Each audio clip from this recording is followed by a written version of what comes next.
Assalamualaikum warga-warga sosmed, sampurasun. Tinggal warga-warga sosmed tuh abi memasak perkedel, kacang gamet, sareng kangkung. Hayu tinggal proses masakna. Tah iya kentang nutos ku abi di prestonya. Iya aya nogna 2. Tah iya kangkung aya saiket. Terus iya kacang gametna abi teh setengah kilo belinana teh.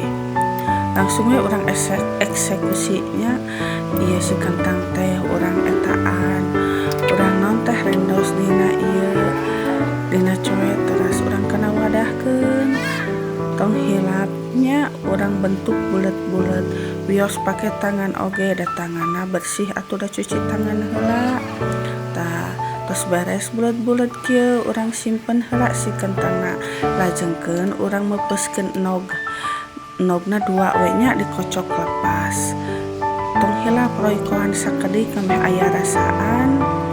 Tah beres ngocokna urang simpen urang jatrekeun kompor sareng minyakan urang gebreskeun ieu si kentang tadi nutos dibulet-bulet teu kana nog kana minyak jadilah perkedelnya digoreng tuh tinggal urang balikeun omat seuneu tong ageng teuing alit we seuneu bisi tutung. Tah ieu kacang gamet tuh ku abi teh digolakeun heula tos ngagolak urang tiriskeun heula ngameh caina kalaluarnya urang lajeng pasak ieu si kacang gametna teh tuh tinggal ieu perkedel teh tos asak deui teu lami da ari masak perkedel kieu teh da soalna kan tos asak tinggal ngasakeun deui pake nog tuh nya.